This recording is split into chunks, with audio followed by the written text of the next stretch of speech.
नमस्कार मित्रांनो, कमांदो यूट्यूब चॅनलमध्ये तुमचं सकाळी सकाळी स्वागत आहे. गेली 2 दिवस आम्ही महाबळेश्वरला होतो आणि आज तिसरा दिवस आहे महाबळेश्वरमधला आणि आज आम्ही चेकआउट करतोय रूममधनं आणि आता आपण जाणार आहोत जेजुरी. तर या व्हिडिओमध्ये तुम्हाला पूर्ण जेजुरी पाहायला भेटणार आहे. तर आम्ही महाबळेश्वरच्या बस स्टॉपला जाऊ, नंतर बघू कसं तिथनं पुढे जायचं ते. आपण आहोत महाबळेश्वरच्या बस स्टॉपवरती आणि इथनं आपल्याला इन्क्वायरी केली मी, इथनं आपल्याला पुणे बस पकडावी लागेल. तर पारगाव खंडाळा म्हणून आहे, तिथे उतरून आपल्याला जेजुरीसाठी बस भेटतात का बघायचं आहे. नाहीतर महाबळेश्वर डेपोला लागली आहे आणि आम्हाला जागा पण भेटली आहे. 6:15ची बस आहे, 6 वाजले आहेत, अजून 15 मिनिटांनी सुटेल.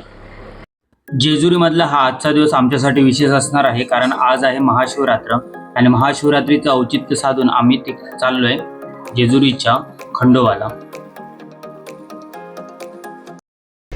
आता आम्ही आहोत पारगाव खंडाळा बस स्टॉपवरती आणि चहा घेतोय.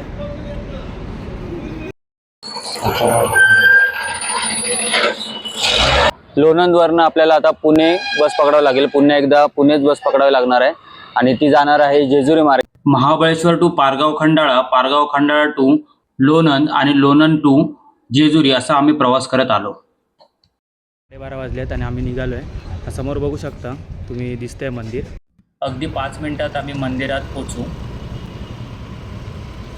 जेजुरीला येण्याची ही पहिलीच वेळ असल्यामुळे बायकोला उचलून घेऊन मी गडाच्या 5 पायऱ्या चढलो. व्हिडिओ शूट केली आणि आता आम्ही वरती चाललोय गडावरती चढणं. ऊन पण भरपूर आहे. आता तिकडनं दर्शन बंद केलंय आणि त्या मागच्या साईडनं दर्शन चालू केलंय. ये मंदिराच्या पूर्व दरवाजाकडून लाईन लावली आहे. जय मल्हार. पूर्व दिशेकडून मंदिर अशा प्रकारे दिसतं. अगदी लवकरच आपण मंदिराच्या आवारात पोहोचू. आली आहे.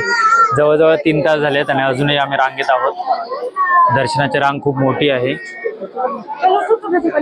बघा. आता शेवटच्या टप्प्यात आलेलो आहोत. बघू अजून किती वेळ लागतोय दर्शन.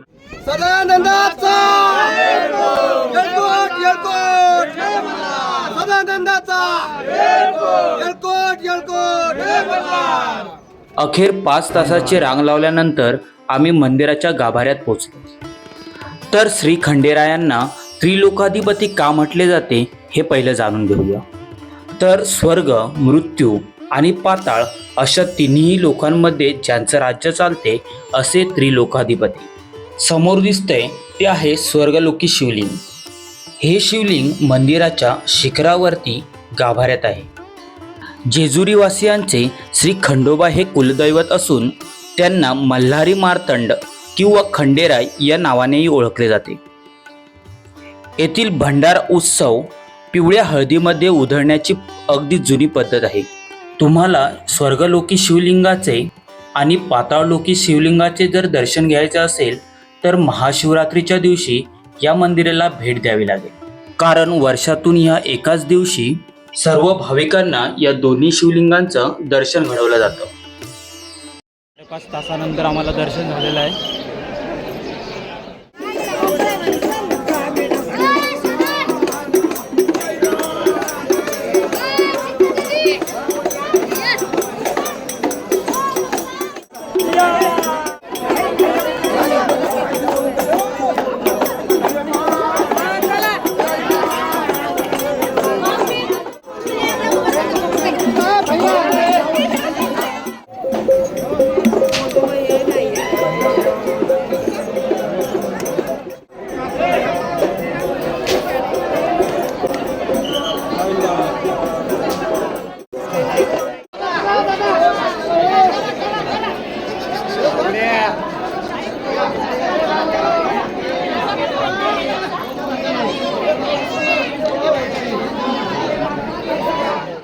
मंदिर परिसर पूर्ण फिरूया. आता इकडे मागे पण जाऊया मंदिराच्या. येळकोट येळकोट. मंदिराच्या आतमध्ये अनेक देवतांच्या मूर्त्या आहेत, परंतु आज वेळेअभावी मी तुम्हाला दाखवू शकत नाही, कारण आम्हाला दर्शनासाठी भरपूर लेट झाला. आज महाशिवरात्र असल्यामुळे त्रैलोक्य शिवलिंगाच्या दर्शनासाठी भाविकांची मोठी गर्दी झाली होती. पहाटेपासूनच भाविकांच्या दर्शनासाठी रांगा लागल्या होत्या. या दिवशी विशेष म्हणजे यावर्षी जेजुरीतील VIP दर्शन बंद करण्यात आले होते. सर्वांना समान दर्शन ठेवण्यात आले होते. त्यामुळे सर्व भाविक सुखावले होते.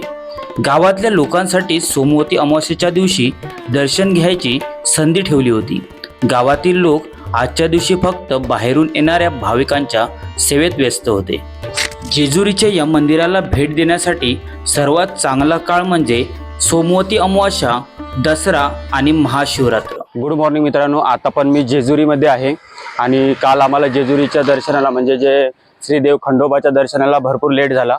जवळजवळ 5.5 ते 6 तासांनी आम्हाला दर्शन भेटलं. त्याच्यानंतर आम्ही रात्री आलो घरी, जे खाली उतरलो गडावरनं. श्रीदेव खंडोबाच्या मंदिरापासून अवघ्या 5 ते 10 मिनिटावर श्री बल्लाळेश्वराचं मंदिर आहे. हे बघा, माझ्या मागे बघू शकता तुम्ही, जेजुरीचं मंदिर आहे आणि अगदी समोर बल्लाळेश्वराचं मंदिर आहे. हा आहे जेजुरी गडाच्या पायथ्याशी असलेला पेशवेकालीन तलाव. समोरच्या गडावरती आहे ते खंडेरायाचं मंदिर आणि समोर जो डोंगर दिसतोय त्याला कडेपठार या नावाने ओळखले जाते आणि या डोंगरावरच खंडेरायाचं जुनं मंदिर होतं. आता आपण पोहोचलोय श्री बल्लाळेश्वराच्या मंदिरात. मंदिराच्या प्रवेशद्वारावरच अर्धरूपी स्तंभांच्या मध्ये नंदी बसलेला आहे. जमिनीखाली सुमारे 50 फूट खाली असलेले हे ऐतिहासिक मंदिर वास्तुशास्त्राचा एक सुंदर ठेवा आहे. पेशवे काळात या तलावाचे बांधकाम करतानाच या मंदिराची व पुष्करणीची निर्मिती करण्यात आली होती. या मंदिराला कोणताही सभामंडप अथवा कळस देखील नाही. जर जेजुरीला आलात तर मंदिराच्या गर्भाशयात असलेल्या शिवशंकराच्या स्थानाला नक्की भेट द्या.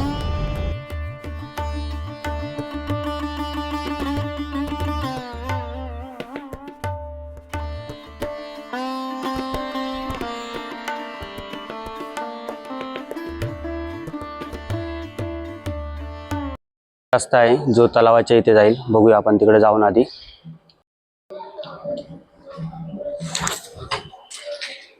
देव बल्लाळा शिवशंभूच्या अवतारा, गाणं ऐकलं असेल.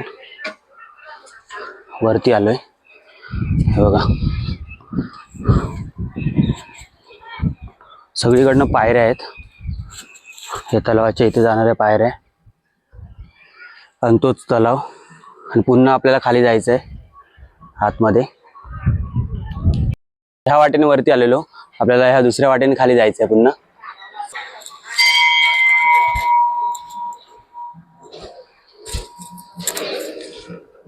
आता आपण बल्लाळेश्वराच्या मंदिरातील शिवलिंगाचं दर्शन घेऊया. येथील पिंडी तलावाच्या अगदी बाजूला असून तलावातील पाणी हाताने घेऊन पिंडीवरती सोडता येईल. येथील मंदिरात महाशिवरात्रीनिमित्त या ठिकाणी कीर्तनाचंही आयोजन करण्यात आलं होतं.